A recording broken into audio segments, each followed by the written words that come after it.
Okay, good morning, everyone. Thank you very much. So I have to say that I was a little bit embarrassed to see Gio Richards here because Gio knows a lot more about gas turbine combustion than I do. And when I was a graduate student learning about combustion instability, I read all of Gio's papers. So all the hard questions I'll direct his way. So what I want to do today is this is a course outline for what I want to cover. And gas turbine combustion is a huge topic. And when Professor Law asked me if I would do this, I said, "You're going to ask me to cover this topic in 6 hours. That's not much time, so I have to be selective." So what I decided to do was to focus on a set of problems which are which very very much couple combustion and fluid mechanics. That's kind of an overriding theme of what I'm going to talk about. There's a number of very interesting kinetically limited phenomenon with gas turbine combustion, and I assumed that you would get background from that in the other courses in this summer school. Issues like autoignition or emissions and things like that, which are also extremely important. Emissions drives a lot of gas turbine combustion technology, but simply the fact that many of those issues are kinetically limited, I decided to focus on a different set of problems. And so what I'm going to do here with this first bullet is introduction. And what I really want to do is just talk a little bit about gas turbine combustion in general and set the context for where does the combustor fit in a larger gas turbine? What are some of the challenges and problems that arise? And one of the key things that I hope that you walk out of here after this first hour is there's a lot of really, really interesting, challenging problems associated with gas turbine combustion. Not a sunset field at all. We don't have things figured out. In fact, I lots of times tell new graduate students working in the area of combustion instabilities that this is a fun problem because some problems we're still trying to figure out. We know the answer is 95, but we're just trying to figure out if it's 95.1 or 94.9. The combustion instability problem, we don't even know if the answer is yes or no. From a gas turbine manufacturer spend tens of millions of dollars dealing with some of these problems. And they would love to know when they go into a test whether they will or will not have a combustion instability. And they don't even know that. And so it's a very, very immature field. There's lots of work that needs to be done, lots of important advances that can be made. And that's really a point I want to try to convey to you, is this is a young field. There's a lot to do here in gas turbine combustion. And then what I want to do is, what I've done is, again, I can't be complete, so I've picked 4 topics that I'm going to then go into. I'm going to talk about, I'm going to set these next 4 bullets within the larger context of gas turbine combustion. But then what I'll do is I'll dig into them in a little bit more detail and talk about some of the fundamental issues. And so flashback and flame holding, any of you who've had a combustion course have probably talked about flashback a little bit. But in reality, the treatment of flashback in any textbook is very incomplete, and there's a lot of interesting stuff which just isn't there. And there's a lot of new interesting problems associated with coupling between flames and fluid mechanics. And again, you'll see that's an overriding theme. So I'm going to talk about coupling between combustion, fluid mechanics, and acoustics. I'll talk the same thing. I'll talk about flame stabilization and blow-off. I'll spend a good bit of time talking about this issue of combustion instabilities, and then I'll talk a little bit about flame dynamics. In particular, what happens when you perturb flames with harmonic flow perturbations. How do flames respond? And as I'll show you, flames are very interesting because they exhibit this, what I'll emphasize is non-local behavior, that if you perturb a flame in one position, the heat release oscillations of the flame at one position is a function not only of the perturbations at that position, but of the entire space-time history, which makes the problem very interesting. So what I want to do now is I'm going to spend about an hour. My tentative thinking is to spend about an hour on the introduction, an hour on flashback and flame holding, and an hour on flame stabilization and blow-off today. And then I'll spend 2 hours on combustion instabilities tomorrow and an hour on flame dynamics. That's what I hope to hold myself to. And we'll see how it goes. So we'll start by just talking about the introduction here. And I want to talk about the metrics. What's a good combustor? What are the constraints on the combustor? What's the future outlook? So let's start by talking about the role of the combustor within the larger gas turbine cycle. And if any of you have taken a cycles course and you had to sit down and take a look at an ideal Brayton cycle, and I would ask you, well, where does the combustor fit into any of those performance metrics? For example, take a look at this is a formula for the thermal efficiency of an ideal Brayton cycle. And it's a fairly standard formula. Thermal efficiency is a function of the compressor pressure ratio and the ratio of specific heats I've plotted that formula up here, thermal efficiency as a function of pressure ratio, showing that the thermal efficiency, the efficiency with which fuel is converted into shaft power or to kilowatts, how that rises monotonically with pressure ratio.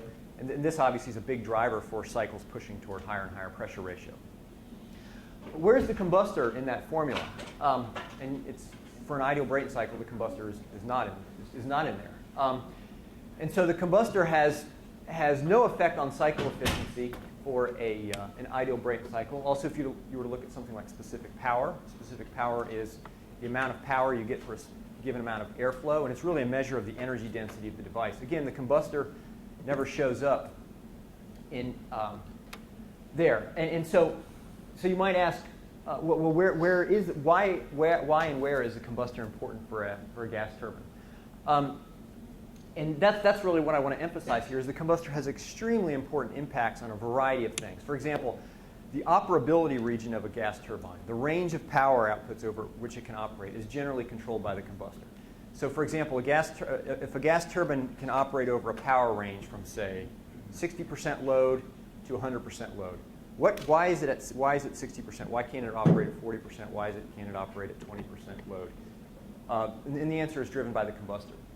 Generally, what happens is something CO emissions or flame blowout controls that minimum power. And so what happens is that don't put them to sleep on me. So what happens is a I think that's okay. And so, for example, a utility might buy a gas turbine, and they might want to, let's just say that natural gas prices dictate that it's just not economical to run the gas turbine at full power in the evenings. There just isn't the grid load for it. But yet they can't turn the gas turbine down because it moves out of its emissions spec. I mean, it'll have a certain emissions permit. So what they'll have to do is they'll have to shut the big combined cycle plant, a combined cycle plant that was designed to run 100% power 24 hours a day, 7 days a week for 3 years straight. They'll end up cycling these things, and they'll turn them on and off, day and night, day and night, day and night, and which means that you have to have more inspection intervals, and it raises the cost. But that's totally driven by the combustor. Also, when you buy a gas turbine combustor, you generally the manufacturer will make certain guarantees. They'll say that this thing can run up to this amount of power, X number of megawatts, and in fact, they will have in the contract, they'll have these very strict guarantees that if the thing can't operate up to that power level, then they will pay what's called liquidated damages. They will pay a fee to the utility, which are very, very expensive. They'll run into the tens of millions of dollars if instead of being able to run at 250 megawatts, they can only run to 235 megawatts. And but that happens, and that happens because of the combustor. What happens is that gas turbines sometimes have to be derated. That nominally they're designed to run at X number of megawatts, but they can only get to some suboptimal number, and that's happened in several instances because of large amplitude combustion instabilities, which limit the maximum amount of power. And so again, just going back to this point is that the operability window over which the gas turbine can operate is oftentimes controlled by the combustion chamber. Those are examples, and I'll dig into those a little bit more later. The combustor has very important impacts on the realizability of certain cycles or certain cycle modifications. For example, water addition, water injection, is a very common strategy for power augmentation of a gas turbine.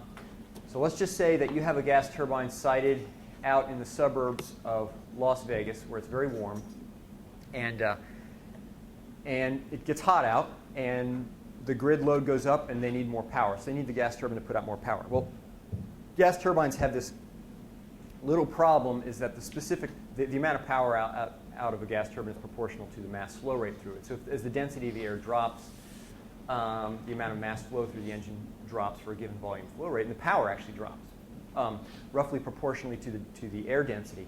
And so even as the temperature is going up and the need for power out of the gas turbine is going up, the amount of power the gas turbine delivers goes down. And so one of the things that companies do is they'll do inlet fogging, where they will try to cool the air going in.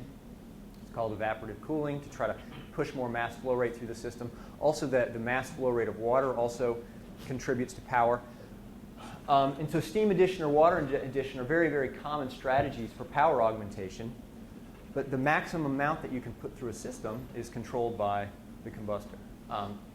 What oftentimes happens is as you start to put too much water in, CO levels will start to take off, or you'll start to get low frequency rumbling, which sounds like a freight train running through the power plant.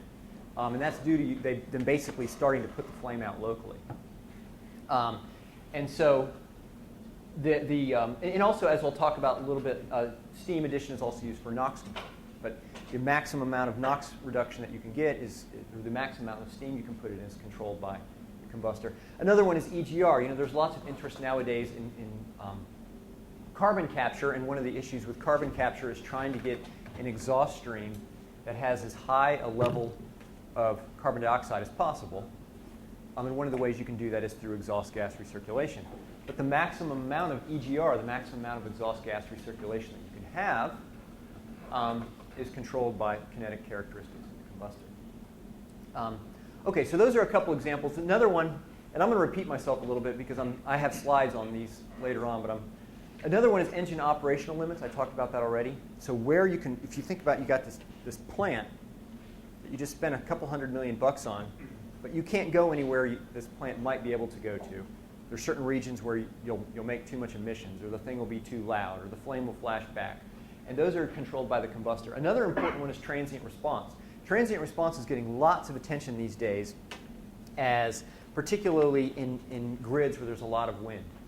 You know, there was an incident last year in Texas where 1.7 gigawatts of power all of a sudden dropped off the grid over a matter of about a minute and a half. Now, that's a lot of power.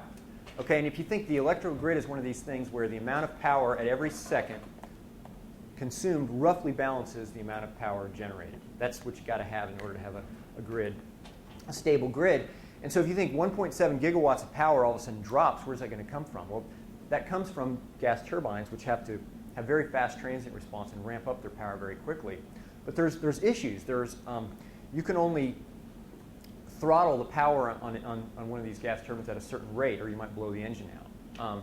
And actually, I'll show you. Well, let me not get ahead of myself. But generally, the transient response, how fast the thing can move up and down, is particularly in aircraft engines, but also in ground power gas turbines, is influenced by the combustor. And then this one's an obvious one: is emissions from the plant. You know, emissions drives gas turbine technology.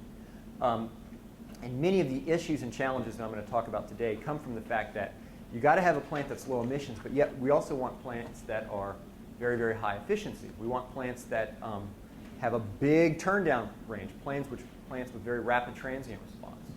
And there's some really interesting interactions that are going on right now. The people designing the turbine section of a gas turbine have gotten so good that the air temperature going into the turbine is starting to move above that magic number where NOx starts to take off. You know, a decade ago, we could minimize NOx without really having to think about NOx and efficiency trading off for each other. Now, the cooling schemes for turbines have gotten so good that we're starting to have to think about, well, do you want low NOx or do you want high efficiency? And efficiency is also a surrogate for CO2 emissions. And so now we're having to kind of rethink, scramble back and think about, well, what are some ways that you can get around Zeldovich NOx where you can still have very, very high turbine inlet temperatures without making prohibitively high levels of NOx. And by the way, there's also lots of interesting interactions with public policy here, which I'm not going to get into. But you might ask yourself, well, why would we want to make NOx emissions so low that you have to have these trade-offs? Why not? You know, the European Union has a totally different philosophy on regulating things like NOx, where you don't see 3 ppm limits, which are typical for a place like California or certain areas in Texas, which are really, really, really low NOx levels and very, very challenging for the combustor. But what it does is it just basically controls the problem. And so it makes these systems finicky. It makes them easy to blow out. It limits their operational range. If you were just to increase those emissions to, say, 15 ppm, which isn't that much more, you could do a lot more with the plant. But I'm not going to get into that. OK, so I've talked about, like I said, I'm going to repeat myself a little bit but I hope that gives you some context feeling for why the combustor, where it matters. And so what are the important combustor performance parameters? What makes a good combustor? And I had referred to some of these already. Operability is a big one. Operability just means where and how you can operate your overall gas turbine is in many cases influenced by where and how you can operate the combustor. Not entirely. The compressor has certain regions where it'll surge or have rotating stall and things like that. But by and large, many of the operability of a plant is oftentimes controlled by the combustor. And the operability of a combustor, there's really 4 issues that control where you can operate it. One is blowout. That's just the flame blowing out of the system. Another is combustion instability. These are large amplitude pulsations in the system. Another is flashback. We'll talk about this in a bit, but basically when you run with premixed systems, the flame can flash back and melt hardware. And then another one is autoignition, where the fuel and air, when you're injecting fuel into a very high temperature airstream, you can autoignite. We talked about low pollutant emissions. This is a big one. Fuel flexibility is very important.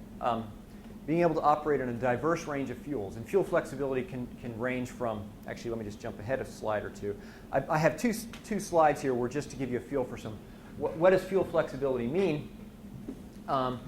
And there's lots of interest in a variety of fuels. So if you're talking about natural gas, well, the concentration of natural gas is not a constant. In fact, here's a slide. I got this from Rolls-Royce Canada, showing you the composition of a range of different natural gases. And what I have on this axis, this is the percentage of methane. This axis is the percentage of everything that's a hydrocarbon, but it's bigger than a methane. So this would be ethane or propane or butane. And then if this plus this doesn't add up to 100, you have something else, which are inerts, like nitrogen or CO2. And so these lines, these are iso-inert lines. So this line right here would correspond to 0 inert. So you either have, if you're on this line, you're either your methane plus higher hydrocarbons is 100%. If you're on this line right here, that would be a 15% inert level. And if you're on this line right here, you'd be at 35% inert level. And you can see that, quote, natural gas can, depending upon where it's coming from in the world, Malaysia or Abu Dhabi or the Philippines or somewhere in the United States or somewhere in Norway, you can be looking at up to 25 or 20% higher hydrocarbons.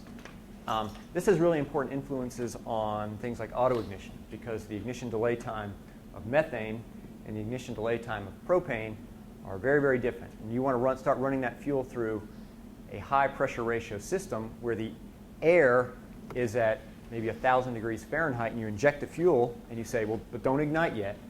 Pre-mix and wait till you get to the combustor. This becomes a real challenge, which is why actually I got this, why Rolls-Royce Canada made this slide, because they use aeroderivatives. Aeroderivatives are basically gas turbines taken from aircraft engines, and they're basically given a low NOx combustor, and they attach a generator to the back. But aeroderivatives are usually much higher pressure ratio, and high pressure ratio means high inlet temperature into the combustor.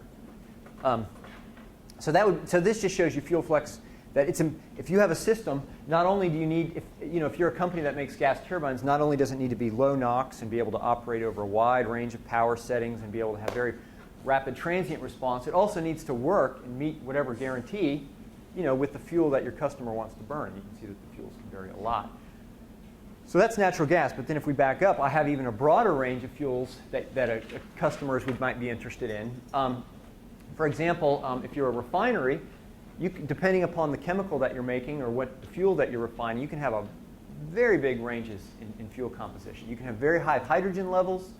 You can have CO2 coming out the thing, and you got to be able to burn with that. You see this 40 to 60% hydrogen. That's a really interesting challenge, making a low NOx combustor that runs with 40 to 60% hydrogen. You can see that this is called associated gas. Associated gas is stuff, when you extract crude oil, you can also get some gas with it. And look at the range and composition here. You can have as low as 20% methane, but as high as 100% methane.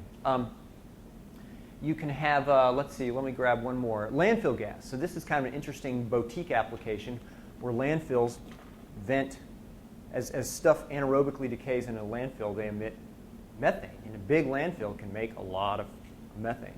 And so the composition coming out of these is generally methane, but then there's also potentially very high levels of carbon dioxide, maybe 40% carbon dioxide in the fuel, which raises, and I'm calling carbon dioxide an inert. It's really not an inert, because carbon dioxide really interacts strongly kinetically, and it's like a fire suppressant. It's like adding 40% fire suppressant in your fuel. And then if you're talking about any type of gasified fuel, like coal or a biomass, if you want to burn that in a premix system, you generally can't burn it as a solid. You have to gasify it. And basically, what's a gasifier? It's like a pressure cooker. If you take a piece of wood, put it in a pressure cooker, so you heat it up, but you don't give it any oxygen, it's going to break down and decompose into basically hydrogen and carbon monoxide, which we call syngas. And so lots of interest in burning syngas. You know, the U.S. Department of Energy has lots of programs associated with developing clean combustors that are capable of burning gasified coal. And so they have what's called the High Hydrogen Program, which is a program where they've are trying to be able to develop low NOx combustors that can burn up to 90%, on the order of 90% hydrogen, but still without flashback and some of these other issues that I've talked about. Okay, so that's the fuel flexibility one. Good turndown, I mentioned that as well. So again, if you're a power plant, you're going to need to be able to operate at whatever the requirement is. And so when you get dispatched, when a power plant gets, quote, dispatched, so they need to sometimes that's at 80% power, sometimes that's 60% power, and that's a very, very important metric. And then the last one is transient response, is being able to match, being able to adjust in power for the natural fluctuations on the grid as power varies. So again, particularly a problem as we start to look toward renewables. And by the way, renewables are not putting combustion out of business. Gas turbines are going to become more and more important for our country's generation mix as solar and wind goes up. For the simple reason is wind doesn't always blow and the sun doesn't always shine, and something's got to stabilize the grid because you don't want the grid to crash. And gas turbines are one of the few technologies that can really ramp up and down in power fast enough to compensate for that. And so where you see lots of wind capacity going in, you'll also see lots of gas turbine capacity going in for that simple fact. Okay. Now all of these things interact. And this is a point that I hope that you'll appreciate, is that I can give you any one of these. The challenge for gas turbine designers is giving you all of these in a way that makes sense. So for example, if you compare a modern high efficiency low NOx gas turbine with just a standard piece of gas turbine technology that doesn't have to be low NOx, the big difference is in the cost of the combustion system. The combustion system will be easily, instead of maybe a few $100,000 for the fuel nozzles, it'll be in the order of millions of dollars, maybe $3 or $4 million for a big gas turbine, just for the nozzles that inject the fuel in the air, as opposed to a conventional gas turbine might be low hundreds of thousands of dollars. So the cost, and these nozzles are more expensive because they're much more complex. There's an enormous amount of engineering and testing that has to go into them because of these challenges associated with being able to turn the system down. Turning down a low NOx system and turning down a conventional combustor that doesn't have to worry about NOx is a very, very different challenge. This issue of combustion instability, this issue of emissions, avoiding blow-off. So, and in fact, we can talk a lot about technical challenges, but there's real needs for development of low NOx systems that are intrinsically simple. An intrinsically simple, robust device that's also low NOx. That's not oftentimes the way that as an academic I like to think. But yet that would be a huge contribution to world peace. Why not? Let's make it big. World peace, absolutely. Clean power for the country, clean power for the world, because a lot of these issues are driven by the fact that it's just really hard to make power. The chief engineer at General Electric once made a comment to me. I work a lot in this area of combustion instabilities. He said, if you can solve that problem, you'll do more for electric power generation. You'll have made the contribution of the century for electric power generation. Maybe it was a little bit of an exaggeration, but it was just like it's their biggest problem. Okay. So let me go through these in a little bit more detail here, just to give you some context. And I'll start by talking about, I'm just going to basically just pull a bunch of articles out of the popular press and just to show you that this stuff matters. And I want to motivate, so you don't fall asleep on me the rest of the afternoon and tomorrow. I want to motivate why this stuff is really important for a variety of reasons. So operability issues have caused very significant problems in deploying low NOx technologies. This example right here is a little dated. I haven't seen a study, but in the last 3 or 4 years, but there was a study that was done actually back just when I wrote this, when we put this book together, where they had done a study and they found that the largest non-fuel related cost for basically a state-of-the-art gas turbine, F refers to the temperature of the air that can go into the turbine, but which was the state-of-the-art technology at that time. The single biggest expense associated with operating these things outside of fuel. Fuel is by far the most. But other than that, it was replacing parts in the, quote, hot section. So what's the hot section? That's the combustor and the pieces downstream of the combustor. And this issue of combustion instabilities, which I'm going to talk about, played a very, very important role. This is a nasty little picture of a turbine. So this is the spinning part of machinery downstream of the combustor. And something in the combustor let loose, and you can see it sheared these 3 blades off. So this is over a $10 million failure right here. And this is also a power plant coming offline, which in the summer in California is a really bad thing when power plants come offline. So for power plants, big problems. And it's actually also, I'm talking here about gas turbines, but the same types of, really this class could be just called steady flowing combustion challenges, because everything I'm going to talk about here would apply equally well to a boiler that's used to heating water in some industrial application. It could even apply to, if any of you have an instant water heater, which is where you get instant water out of your hot water out of your tap, which uses a little burner. In fact, a little example here, in the United States, it turns out that things like your home residential heater or your water heater doesn't have NOx regulations on it. It doesn't really have emissions regulations. It has a certain set of regulations associated to make sure you don't kill yourself. Like carbon monoxide has to be below 400 parts per million or something like that. I can't remember the number. But it doesn't really, the levels aren't driven by, they're driven by more safety rather than from an environmental point of view. That's not true in the European Union. There are regulations on NOx. And so what that means is that if you look at the design philosophy of if you were to take apart your heater in the United States and Europe, you'd see some fundamental differences. One would be a premix design for low NOx in Europe. In the US, it would just be a sort of a conventional non-premix system. And so the same combustion instability problems that we worry about for gas turbines in the United States, people who make water heaters have to worry about in Belgium. For example, there's a company called Beckert, which makes burners for instant water heaters. These burners used to cost about 15 cents each, so they're very cheap. But they would have problems whereby they would test their water heaters in Belgium, and they would work. And then they would sell them, and they would ship them to Spain.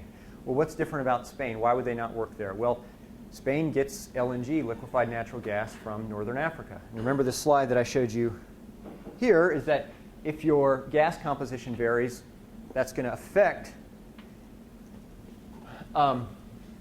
that affects combustion instability limits. I'll talk about that tomorrow. So as natural gas composition changes, a stable design would become unstable in Spain, and depending upon where the tanker of liquefied natural gas was coming from, somebody's water heater could or could not become unstable. By the way, when your water heater becomes unstable, what happens is that when you want to get hot water, the thing is screaming at you because it's very small and the natural frequency is controlled by the size of the device. A really, really high frequency piercing sound as you're trying to get, make some tea. And the challenge there is, for a power generating gas turbine, you can put the technology and the dollars into making something work and sell a device where the nozzles cost $3 or $4 million. For the residential application where you have very cost-sensitive consumers, the fix has got to be super cheap and super simple. Could I get some water? Of course. Yes, thank you. I'll just show you a couple other, sometimes this stuff actually makes its way into the press, and I just pulled a couple press clippings for this is one from 2005.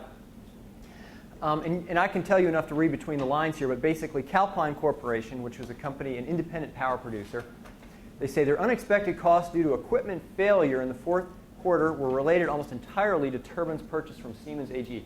So Siemens did not like this particular press release because Calpine was bad-mouthing them in the press. Look at this. They reported a fourth quarter net loss of $173 million. And they said equipment failure costs of $45.3 million were a significant part of the downturn in results. And I can tell you a lot of these failures came from low NOx gas turbines or parts downstream of them. This is another one. This one's from 1999. This is a really good one. And I know a little bit of the background story on this one. Siemens built a plant in Chile called Lieuwen, and the reason they built it was because they were trying to diversify their power supply. They were mainly powered by hydro, and what happened was they got this very, very large gas turbine. It had been running for 2 weeks. It had a combustion instability problem, and it threw a piece of metal through the turbine. The whole power plant comes down, doesn't operate. So what happened was this was a crash situation. So Siemens actually fixed this thing. About 3 weeks later, the exact same thing happened. I mean, these failures, I mean, these are big power plants. I mean, these power plants are needed to make the grid work. I mean, for these countries with small grids, you lose that much power, you can't make it work. And so they actually ended up having rolling blackouts all summer in Chile because of a combustion instability problem. You know, I like this example because it's not so often things that I work on have that big of an impact. Anyway, so as I mentioned, combustion instabilities, it's one of the single largest issues associated with development of low NOx gas turbines. And as I'll get into tomorrow, the designs, you basically, in order to make systems low NOx, current technologies really get pushed into a design space where they're very, very sensitive. And this goes on to an important challenge for next generation of combustion technologies, is to make systems which don't have those sensitivities, systems which are intrinsically simple from the cost side, and then systems which are intrinsically stable. Okay, I had mentioned this one, but I just wanted to throw a little bit of data at you. Turndown I mentioned is an issue. What I have here, this is time in days. The y-axis is the power. This is a very, very large gas turbine. This is about a $200 million power plant. And this power plant was designed to run 24/7. All right? Well, I won't get you into some of the larger scale economics, but basically what happened was in the 1990s, lots and lots of natural gas burning power plants got built, and there was enough capacity built in that actually the price of natural gas shot way up. And all of a sudden these power plants were not economical to run anymore except during peak power. All right? And so what happened was gas turbines, which had been designed, the whole design philosophy was what's called base load power generation, 24/7 operation. Look what's happening. They're turning these things on and off every day. And that's just pure economics. The fuel is so expensive, and they can't turn them down. You know, if they could turn this thing down to 5 or 10% power, that'd be wonderful. Then it'd be worth it. But they couldn't turn it down below probably 60 or 70% power. And at 60 or 70% power, the price of electricity is so cheap that they would lose their shirts. So I heard an interesting quote from a guy named Randy Zwirn, who was the CEO of Siemens, and he said, the single largest thing I never would have expected was that our substantial fleet of gas turbines that we put into service in the early 1990s, they were put in for base load generation, would be used for peakers. Would be cycled on and off every day like this. And I mean, these are big power plants. They have, you know, they're big. They have a huge heat recovery steam generator. They have a steam power plant behind them, and they're turning these things on and off, just all that thermal cycling every day. And what happens is these things have maintenance intervals. So, you know, after X, and I don't even know the number, but after you turn a power plant on and off so many times, you got to pull it down and inspect it. And so devices which were designed to run continuously for 3 years without inspections are now the inspection interval is much, much lower, which really drives up the cost. This actually is changing. This whole situation is changing. When I made this slide, I've used this slide before. Well, now shale gas has driven the price of natural gas so low that, in fact, this situation is changing because the price of natural gas has dropped a lot. And now gas turbines are much more economical, and sometimes they are the the low-cost choice to dispatch electricity. Okay, here's a good one. I really like this one. I'm going to give you another example. Low NOx designs make systems much more problematic to stabilize. So I really like this picture. This is a picture of the SR-71 doing a high G turn. And look at that. That's not supposed to happen. That flame is supposed to be in the combustor, but it blows out, right? Well, gas turbines blow out as well. Gas turbines have to thread this line between blowout and NOx. And these low NOx designs make systems more problematic. So take a look at this. This is NERC. NERC is the North American Electric Reliability Corporation. And here's an industry advisory from 2008. So this is a bunch of electrical engineers guys. And they say, and they're talking about a major grid failure. All right? You can read the first paragraph. It says indications are that 6 combustion turbines generators within the region that were operating in a lean burn mode used for reducing emissions tripped offline as a result of a phenomenon known as, quote, turbine combustor lean blowout. And this has to do with transient response. So as the generators accelerated in response to the frequency excursion, so remember, the way the grid works is the amount of power consumed and produced at each time has to match. And if they don't match, the grid frequency either goes up or down. And so what happens is the grid frequency started to move, the gas turbine accelerated, pushed more air into the combustion chamber than it was designed before the control system could react, and poof, the system blew out. And so what started out as a power plant, as a small problem turned into a big problem. By the way, this is the way grids go down, is that maybe a power plant or two goes offline, and all of a sudden the grid frequency goes nuts, which then pulls other power plants offline. And that's what happened here, actually, is that I don't know exactly what started the initial fault, but there was a fault, and then that led to 6 more gas turbines coming offline, which accelerates the problem. And this is how you get these large-scale blackouts. Anyway, this is a good one. So this is, and by the way, there was another, this was 2008, there was another event last year, 2010 in Texas, which I had referred to, where that 1.7 gigawatts of wind power all of a sudden, bang, went off the grid, and a whole bunch of gas turbines blew out trying to respond to it.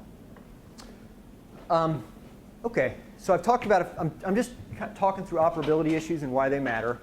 So I've talked about combustion stability, I've talked about blow-off, I've talked about turn-down. There's this other issue of autoignition.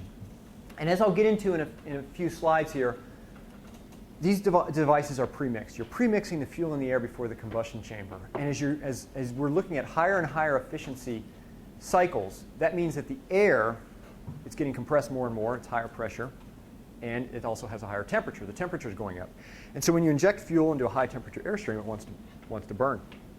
And so oftentimes what happens now is that the air temperature is above the autoignition temperature. The fuel will burn, will ignite.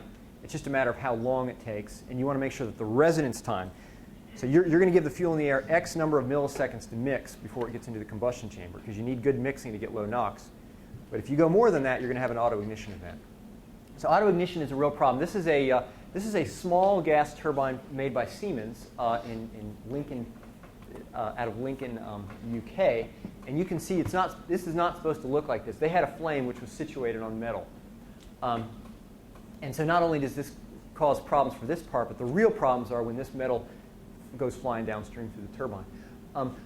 There's all kinds of interesting things that can happen. First of all, you can have autoignition, but more often than not, autoignition happens when you have some sort of excursion from where you're supposed to be. A very typical example: you have natural gas, and it will have methane, but it also have, like I mentioned, ethane and propane and butane.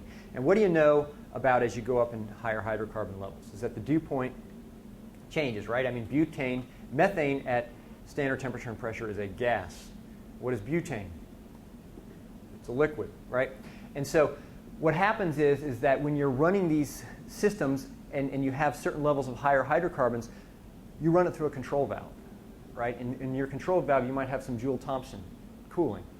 And all of a sudden that propane, maybe it was only 5% of the fuel, it drops out and it becomes liquid. All right, so now you got this liquid droplet, liquid propane droplet, and so now you have 100% methane and 100% propane, all right? And then that droplet doesn't completely revaporize through the compressor. And it goes into the combustor, and in the mixing section, it auto-ignites. So that's actually what, when they say poor control of dew point was responsible for this failure, that's exactly what happened. This actually was a problem fixed not by doing anything to the combustor, but by the fuel control system, making sure that your fuel control system did not cause this much Joule-Thomson cooling as you're throttling and metering your fuel. Maybe not an issue until you're, not an issue when you install and commission a power plant, but let's just say I use that Spain example where they're pulling natural gas from liquefied natural gas tankers, LNG tankers, and now the LNG is coming from somewhere else, and the level of higher hydrocarbons goes up, and that's enough to make this happen.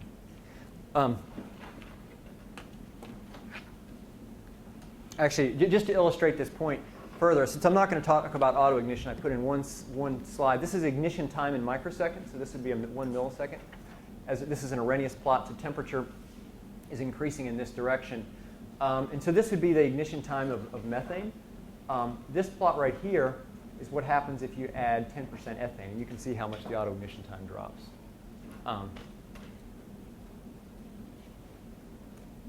OK. All right, let's just talk real quickly about emissions now. So again, I'm just walking through these metrics, which are important for combustors.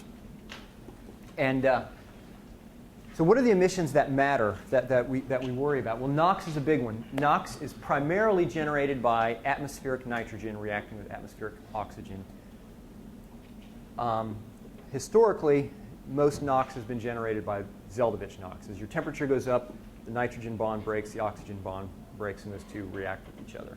It's really only important at high temperatures.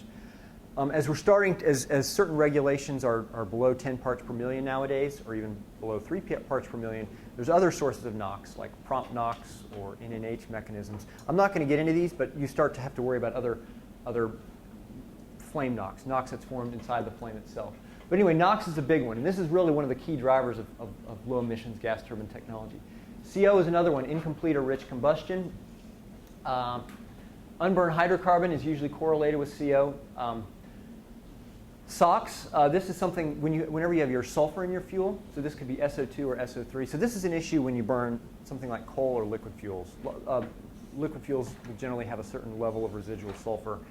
And one of the things about SOx is that combustors will basically do almost 100% conversion of any sulfur in your fuel into SOx, which, by the way, these cause acid rain, SOx and NOx. And so the only way, you can't control SOx by designing a low SOx. There are no low SOx combustors out there. If you got SOx, if you got S, you got SOx coming out of the combustor. There are low NOx combustors. You can design a combustor to make sure that you don't form NOx. So you got to remove the SOx ahead of time. Another issue is particulates, or soot, or smoke. This is those fine little black particles when you make a flame. And this is generally an issue when you have a non-premixed flame, because you have hot fuel apart from air and you get these pyrolysis reactions, or when you have a rich premixed flame. Lean premixed flames emit almost negligible particulate levels. And then carbon dioxide and water, are these pollutants? This is a public policy question, I guess, which I'll leave on the table here. These are obviously a major product of hydrocarbon combustion. You can design a combustor, or you can design your fuel so that you minimize those. Obviously, if you're burning a hydrocarbon, the objective of a combustor is to make carbon dioxide and water. Okay, let me just talk real quickly a little bit about pollutant trends, because like I said, I'm not going to talk about kinetically controlled phenomenon the majority of time. So let me talk about CO. This is actually some data taken from Nettle. This is your data, right, Gio? Like I said, in a rich flame, you're going to make a lot of NOx because you have insufficient oxygen to react the fuel to CO2.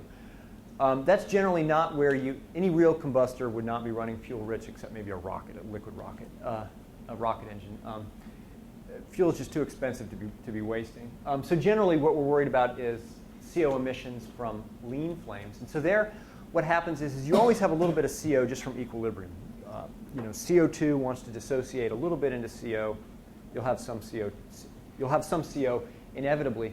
But then also what can happen is that if you think about like if you've done a premix calculation or something like that, and you look at species profiles through a flame, what happens to CO through a flame? Well, it starts out 0. The fuel decomposes. CO shoots up in the flame zone, right, and then it relaxes back to equilibrium post-flame. Well, that relaxation process takes time. It's not a fast process. And particularly if you quench the reaction downstream of the flame, or as you start to run very, very low temperature flames to have low NOx, that CO recombination process takes a lot of time, and you may not have enough time. And so what you can have is, particularly at low powers and low temperatures, you can have a lot of CO coming out of your system. So this is some data plotting CO emissions as a function of fuel-air ratio. And you can see it has this non-monotonic dependence on fuel-air ratio. What's happening here, this is just basically equilibrium CO. That as you go up in equivalence ratio, two things are happening. You have less excess oxygen, and also the temperature is going up. And so the CO2 is dissociating somewhat into CO. So this thing's rising. But what happens here is this is a kinetic, so this is an equilibrium. Over on this side, this is a kinetically controlled phenomenon. That as your temperature drops, the amount of time for the CO to react with OH, CO plus OH goes to CO2 plus H. For that to happen takes longer and longer and longer. And at some point, you got X amount of distance for it to happen, and that's just not enough distance or not enough time. And so CO levels shoot up. And so this is oftentimes what limits the turndown range of a gas turbine. Is you simply can't, as you're dropping in power, all of a sudden your CO levels start to take off. Okay, let's talk about NOx. So I'm going to talk mostly here about Zeldovich NOx, not NOx formed in the flame itself. So Zeldovich NOx is primarily formed at high temperatures. You know, this number is a little bit arbitrary, but usually we say around 1800 K due to reaction of atmospheric oxygen and nitrogen. So these diatomic molecules are very strongly bound, and so the nitrogen is, and so it really takes a high temperature for it to break apart and react with oxygen. And so how do you minimize Zeldovich NOx? The answer is it's simple, quote, simple, and that's to keep your flame temperature low, below about 1800 K. Well, how do you keep your flame temperature low? Well, if you have a non-premixed flame, you don't really have control of your flame temperature, right? The fuel and the air are going to find each other. They're going to mix and burn at the stoichiometric at phi equals 1. You're going to have the flame locally will be hot. Now, obviously, farther downstream, you're going to mix in some dilution air, and it'll cool off before going into the turbine. But locally, it'll be hot. So what do you do there? Well, water or steam injection is a pretty standard strategy. And so you just, it's not elegant. You just put the fire hose in front you plumb another line into your fuel nozzle, and you're just blasting water into the combustion chamber. And guess what controls how low your NOx can go? CO. Right? You can put, as you pump more and more water into the combustion chamber, the flame temperature comes down, NOx comes down, but as you can imagine, you're quenching the flame, and so usually CO levels rise. And so what you generally find is that you get this NOx-CO trade-off, and you have to pick which one you want to minimize.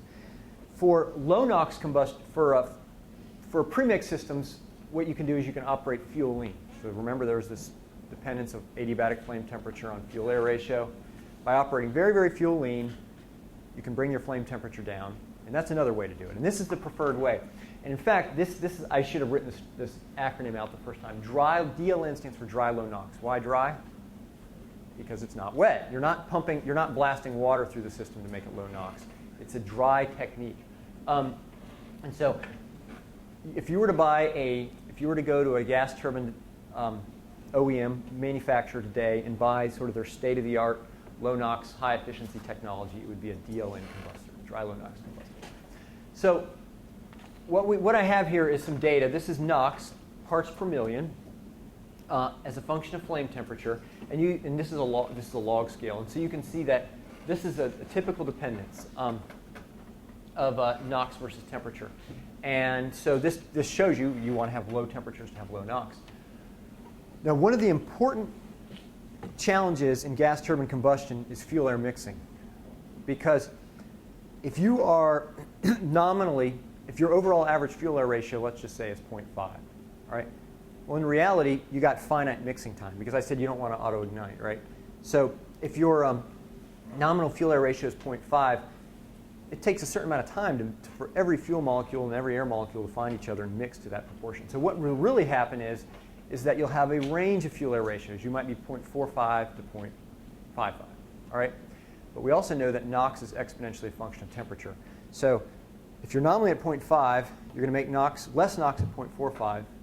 You're going to make more NOx at 0.55, and the more NOx you make at 0.55 is going to more than make up for the less NOx at 0.45. And so you end up with curves that look like this, that even though these are all these mixers are nominally operating at the exact same stoichiometry, as you decrease mixing quality, your NOx goes up just because of this exponential temperature dependence of NOx. And so one of the biggest testing expense costs associated with gas turbines is just the very inelegant cut and try, trial and error, trying of different designs to bring mixing down, to increase mixing, to make systems more and more well mixed. Okay, so what I have here is just to show you a couple pictures of a typical ground power.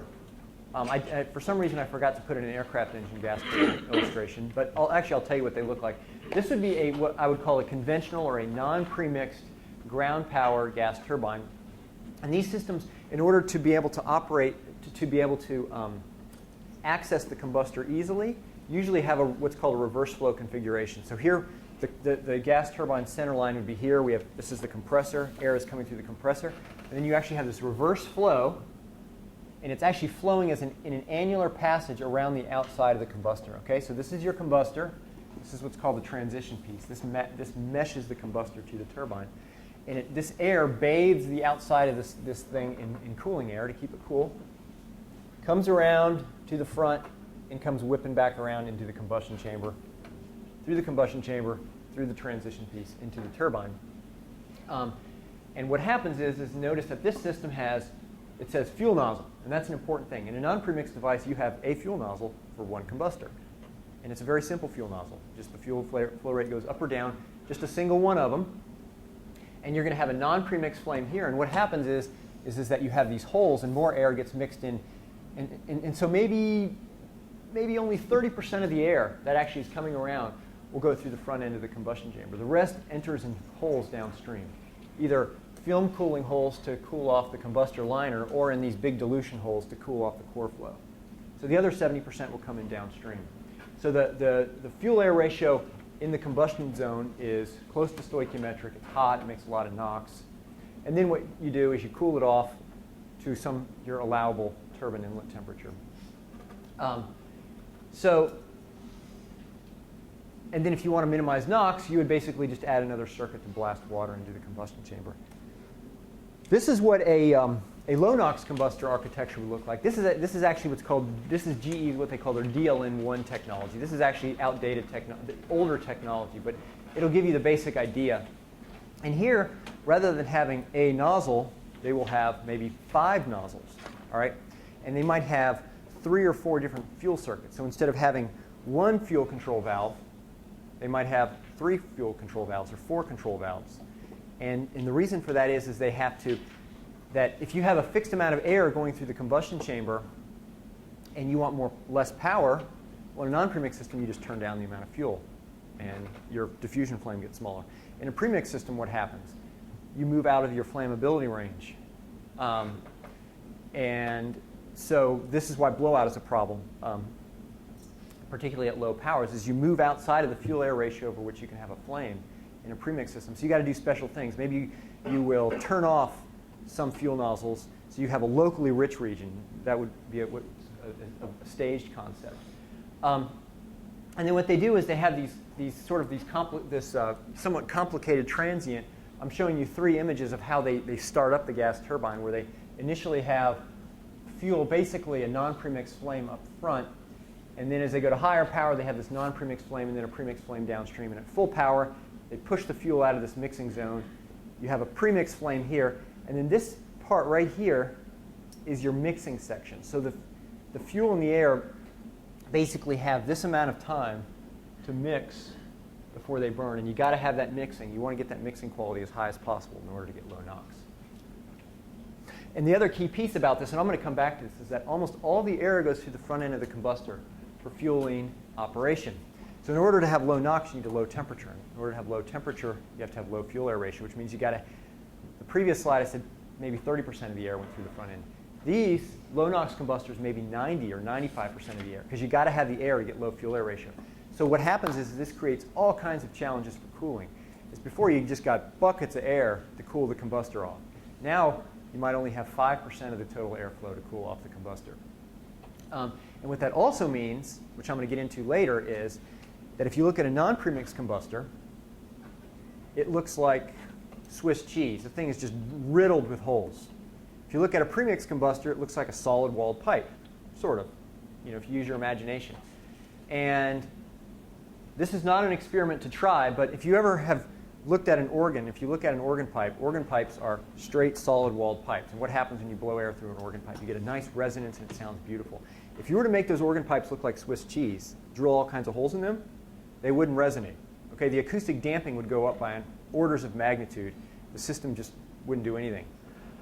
So what you've done is you've just basically killed all the natural acoustic damping inside of a combustion chamber, and you've made them extremely sensitive to oscillations. This is why combustion instabilities are such a challenge, is that there's almost no acoustic damping in the combustion chamber. So combustors make noise. If you've ever been around a flame, you know it makes noise. And that noise just keeps bouncing around. It's like being in a reverberant room where it just keeps bouncing around and it doesn't go anywhere. Whereas a non-premixed combustor, it's kind of like being in an anechoic chamber where it's just dead. All the sound hits the walls and it dies. Those are a little bit of exaggerations, but that's the general idea. Okay, you guys are starting to look sleepy on me, so we're going to take a break here in just a second. I just wanted to say a couple things about CO2 combustion challenges in a CO2 constrained world. We just said the job of a combustor is to make low CO2, right? Is to make CO2. So if we need, does combustion have anything to offer in a world where we need to minimize CO2 levels? And in fact, there are all kinds of really interesting, completely different combustion challenges associated with low CO2 cycles. Well, first of all, as I mentioned, the easiest and best way to make low CO2 is just to have a more efficient cycle. All right?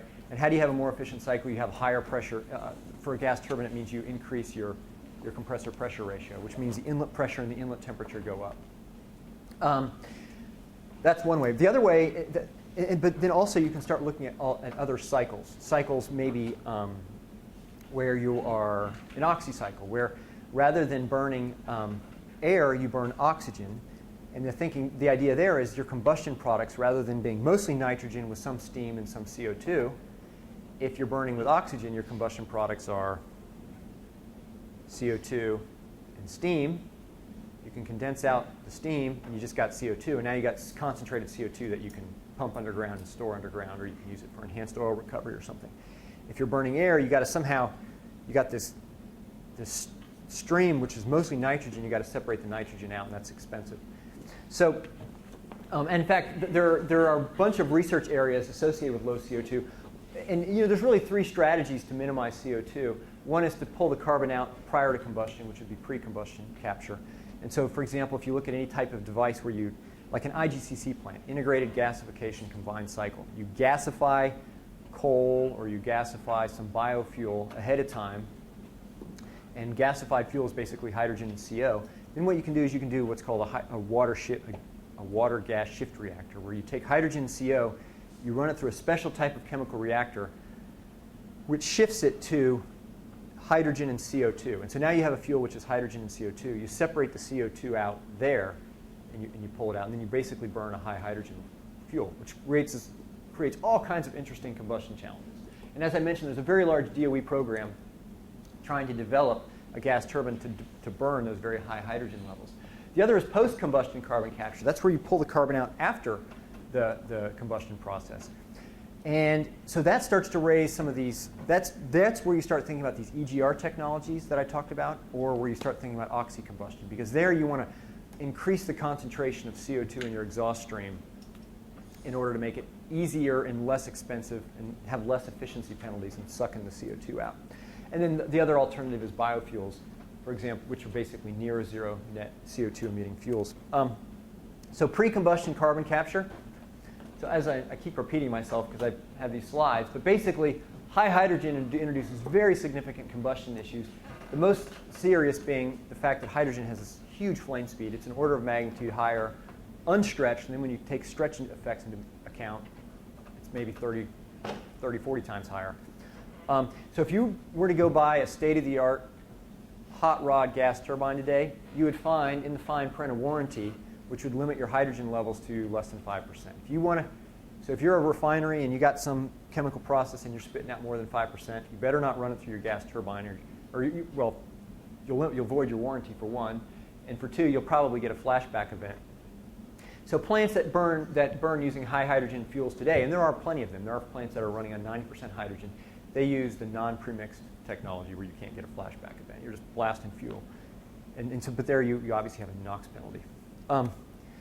So post-combustion carbon capture. So as I said here, the idea is that your sequestrable stream is preferably composed primarily of carbon dioxide and water. And so I'd mentioned that there's two technologies that pop up, oxy-combustion or exhaust gas recirculation. I have a photograph here. This is a 5-megawatt demonstrator plant funded by the Department of Energy for an oxy-steam cycle, where basically what you do is you can't just run oxygen and fuel through a combustor, right? Oxygen's hot. I mean, when you burn an oxygen, it's hot. It would just destroy everything. So you still have to dilute, but rather than diluting with nitrogen, you dilute with steam or CO2. So this plant, they're actually using steam to control the flame temperature, recycled steam. Or you could alternatively use loop CO2 from your combustion products. And so now what you have, again, is your combustion products, you can condense out the water, and you got carbon dioxide that you can do something with. The other alternative is exhaust gas recirculation, where you just keep looping it around. You have a certain level of exhaust gas, which you just bring right back into the front of the engine. Very standard technology, by the way, for refinery-type applications and things like that. But this also introduces interesting combustion challenge. And I'll show you one just for fun. I'm almost done. So bear with me. I'm almost done, yes. There's some really interesting issues, totally different issues. You know, if you're used to thinking about burning in air, and you're used to thinking about the terrestrial environment as the area you don't want to pollute, you put your hat on one way. But when you start thinking about, I got to have stuff that I got to pump underground, or I got to put it in a pipeline that I got to run somewhere where I can pump it underground, you got a whole different set of issues. And just to see this, what I have here, I have some specifications. These are 2 CO2 transport pipelines. Okay, so by the way, CO2 is used all the time nowadays for what's called enhanced oil recovery. So you have wells which have got enormous amounts of oil in them, and initially they're just blasting oil out, right? But then the pressure drops, and the oil flow rate drops. So a fairly standard technology is that you dump steam or you dump nitrogen, you push that into the well, and it pushes the oil out, enhanced oil recovery. And so CO2 is actually something that has value for this application, where you pump CO2 into the ground and you get oil out. There's about $1 trillion worth of recoverable oil just in the United States. It's a big number. $1 trillion. And so there's lots of interest in sort of the interest is today. You know, we're not even thinking about the future. Interest is today in having high CO2 exhausts for enhanced oil recovery. These are 2 pipelines which are used for enhanced oil recovery. So the power plant may not be sitting right near where you need your enhanced oil recovery. So look at this spec. This says what the composition of the gas has to be. And there's some interesting stuff. First of all, you can see CO. Well, it's got to be less than 0.1%. You can't have more than 0.1% CO. It turns out that CO, when you flow it through metal pipes, you get reactions and you get what are called pentacarbonyls. There's a great, I'm going off on a tangent here, but there's a great picture from a power plant in Spain which burns syngas, hydrogen and CO. So you got this hot hydrogen CO mixture which flows through these pipes, and it reacts with the metal walls. And then what happens is this stuff, as it goes through the nozzle, some of these pentacarbonyls, iron pentacarbonyls, they precipitate out, and this fuel nozzle, which was supposed to look one way, just looked like some crazy growth with all these things, and it totally changed the operation of it. But anyway, this is why this thing limits CO, is because of that. But there's another interesting one here too, which is oxygen. Notice that oxygen has got to be less than 10 ppm for this application, less than 50 ppm for that application. I'm not used to thinking of oxygen as a pollutant, but if you are trying to limit corrosion for a pipeline, or even for reactions in your geologic reservoir, oxygen actually has to be limited. So now you're starting to think about combustion systems, designing combustion systems which are low oxygen. Well, how do you do that? How do you make a low oxygen combustion device? Well, you don't run fuel lean, for one, right? If you run fuel lean, you got enormous amounts of excess oxygen. But by the way, you're not interested in NOx, right? NOx is not a concern. But CO and oxygen emissions are very, very important concerns for your system. So how do you do that? Well, just for fun here, what I did was, this is an equilibrium calculation where I'm plotting equilibrium temperature versus equilibrium fuel-air ratio from burning methane and air. And I'm plotting iso lines of oxygen on the dashed lines and CO on the solid lines. And as you could probably imagine, if you want to minimize oxygen, you got to be stoichiometric or rich, right? And where do you want to minimize, what would you do to minimize CO? Well, you want to be stoichiometric or lean. So you really, really hope that there's some range right at phi equals 1 where you can fall under that spec. And it turns out that that's actually hard. There may not be an overlapping region where you can meet that pipeline spec. So you may have to do after gas treatment. But just look how sensitive these numbers are. We've done calculations, and the difference of an equivalence ratio of 1 part in 1,000 can change your oxygen levels by an order of magnitude. Just look at how Look at these iso lines, how closely spaced they are together, right? Equivalence ratio of 1. And so that's a very interesting challenge associated with that application. Okay, so this is my last slide for my intro. Just main thing I want to conclude is there's many, many exciting, very interesting challenges associated with gas turbine combustion. Fuel flexibility is a big one. Making systems that can do everything you're supposed to do, but still have a range of fuels. What I'm just calling Clean Air Act emissions. Designing combustors that are low NOx, low CO2, low CO. But then also as we start thinking about CO2. Operational flexibility. This is probably one of the hottest areas right now for gas turbines is having systems that can swing their powers around very rapidly in response to transients.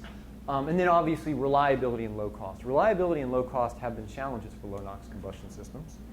And there's a real need for developing simple, intrinsically simple devices. Okay, I'm going to conclude with one advertisement. I have a combustion textbook which is going to talk about everything that I'm going to talk about for the rest of this class in much more detail. It'll appear in September, Cambridge Press. It's called Unsteady Combustor Physics. And I have a table of contents here in your notes. Okay, does anyone have any questions?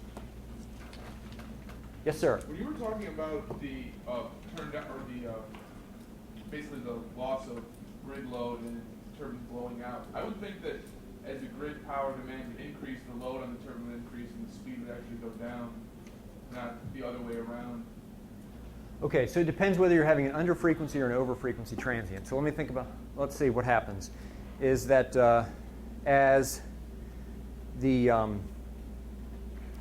can't even remember how this thing, I'm not a grid guy, and I can't remember which makes it go which way. So we can let's just pull up that NERC advisory.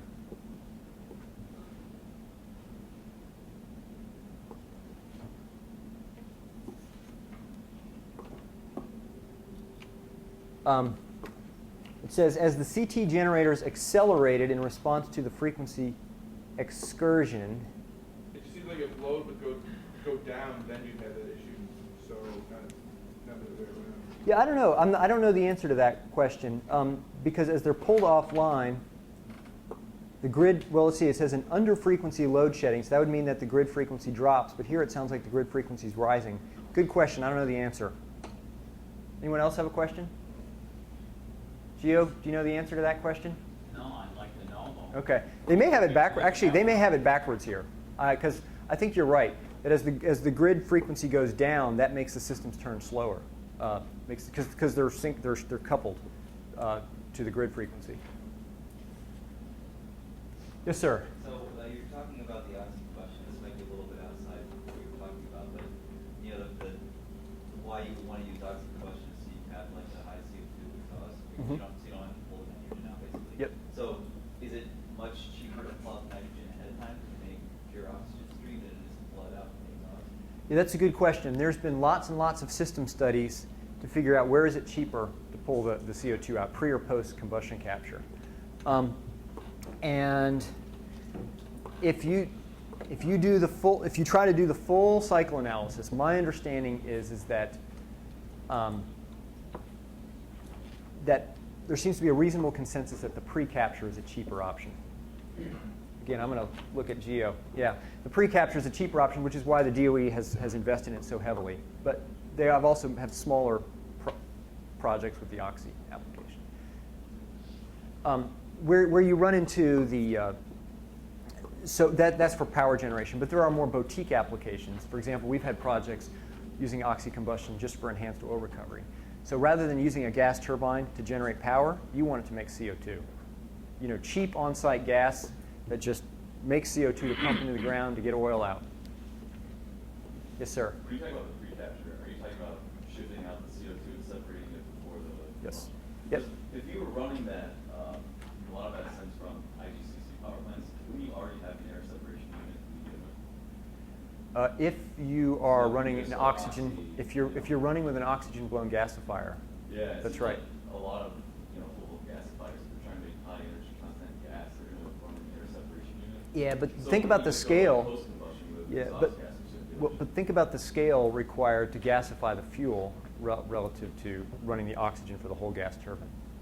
Totally different scale for oxygen generation. I think that was the question you were asking. So you got to run the gasifier, which has, your fuel is whatever, some small fraction of the overall contribution relative to you want to fuel the whole gas turbine with oxygen.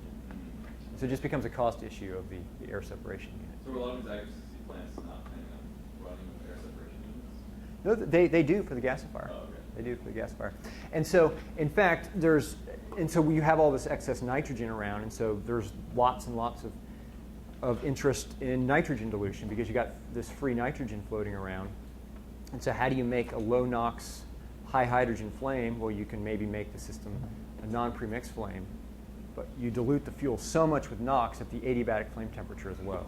That's one of the strategies. I guess my question, maybe it's easier worded this way, is if we're already separating the nitrogen before gasification, and they already don't have to worry about separating nitrogen for CO2 sequestration, why don't they have interest in post-combustion CO2 sequestration?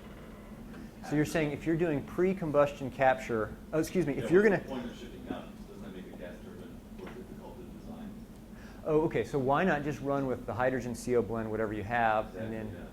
You already got rid of the nitrogen, so just go post-combustion separation. Hold on. No. You got rid of the nitrogen for the gasifier, but that was my point about you Okay, I not see what you're saying. not for the main gas turbine. Okay.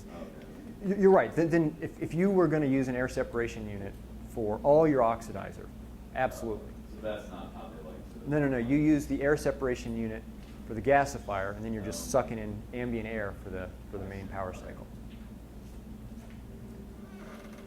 Yes, sir. With the pre-combustion carbon capture that you said, we are going to have very high hydrogen content fuel. So how common is high hydrogen gas turbines? Okay, so there is not a commercial. You can't go out today and buy a premixed low NOx high hydrogen gas turbine today. You can buy a conventional non-premixed gas turbine, and no problem. You can run as much hydrogen through it as you want. There are commercial plants running today with 90+% hydrogen, but they're in a non-premixed mode. So then if you have to worry about NOx, then you start saying either you're going to make a lot of NOx or you got to do some sort of steam injection or something like that, or diluent injection of some sort. But there's no commercial high hydrogen technology. Like I said, the Department of Energy has about a $100 million program called the High Hydrogen Program, where they've contracted with GE and Siemens to deliver a gas turbine capable of operating, was it 90%? 90-ish% hydrogen, and I can't remember the delivery date, 2020 or something like that. So that's the idea. Anyone else have a question? Okay, so we have, I was very talkative this morning, and I spent longer than I should have on this first set of slides. So we have a break now from 10:15 to 10:45, right? But I think what we're going to do is we're going to truncate that break. And let's see, we go till noon? Is that right? Bang, what can we do?